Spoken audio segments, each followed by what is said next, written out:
So there were three definite things that shifted me back into the garden. So the first one is I'm a farmer's daughter. So my dad and mum owned a dairy farm in Denmark, and we lived there for about 6 years before we moved to Australia. And Dad managed a lot of really large farms across New South Wales for about 6 years when we moved to Australia. And my mum, she was a consummate vegetable garden. She was actually an architect, but in her home life she had vegetable patches everywhere. She preserved everything, she pickled everything, she baked her own bread, she was a cheese maker, she made salamis. I mean, this woman can do anything. And even to this day when she visits, she still brings basketfuls of gigantic eggplants and pumpkins. And so I have always grown up in a farming household with connections to nature, and my mum's always had vegetable patches. And when Andrew, my husband, and I first met, the first thing we did when we moved out was make a vegetable garden. Oh, really? And I'm really ashamed to admit there was quite a few fertilisers and chemicals and bits and pieces going on, so you know, I've learnt from my mistakes. The second thing that probably pushed me on the journey that I'm on at the moment, a couple of years ago I had a little bit of a chemical accident, and like a lot of gardeners in their shed, I had Roundup glyphosate in my shed, which I'm very ashamed of now. And we've got a bitumen driveway now, but prior we had a dirt driveway, and the weeds were starting to get overgrown and it was really starting to annoy me. So I got out, I got my concentrate, I mixed it. I was really annoyed with the weeds that day, so I put a little bit extra in. And it was the afternoon, we get some beautiful southeasterly coastal winds here, so I thought I'd better hurry up and do this quickly.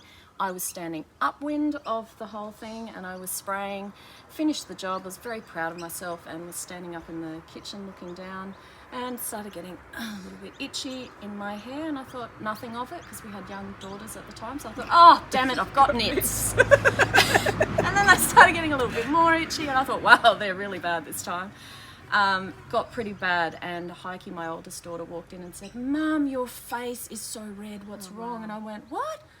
Looked in the mirror, and as I was watching in the mirror, the red was just starting to, I was physically watching it move on my body, and then my feet got itchy, my whole skin started welting up, and then Andrew, my husband, came out and said, oh my God, something's wrong. And I was starting to swell up. Anyway, I was having an anaphylactic shock to the chemical of glyphosate, and ambulance came around in 7 minutes. I had to have steroid injections. I had 4 antihistamines within 10 minutes. It was really full on.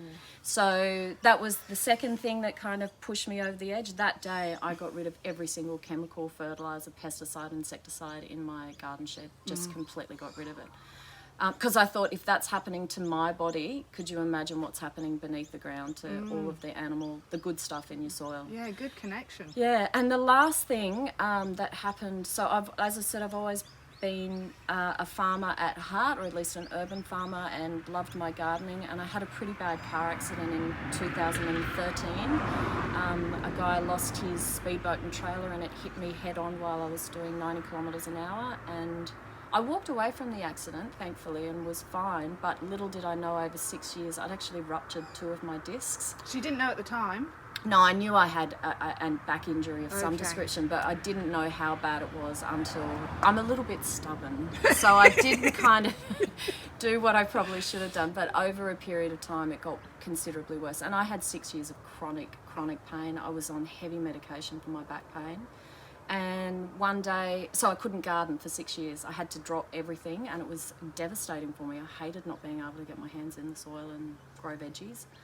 And one day after I dropped my daughter at the train station, I came home, and I have never experienced pain so bad. It was chronic, and within a couple of weeks I'd lost all the feeling in my left leg and had to have emergency surgery to release a great big calcification on my disc that had grown onto my spinal cord. Wow. So lots of things. Yes. And now, as a result of having excellent back health again, I'm back in the garden, and I have never been happier when I'm in the garden growing food. I love it.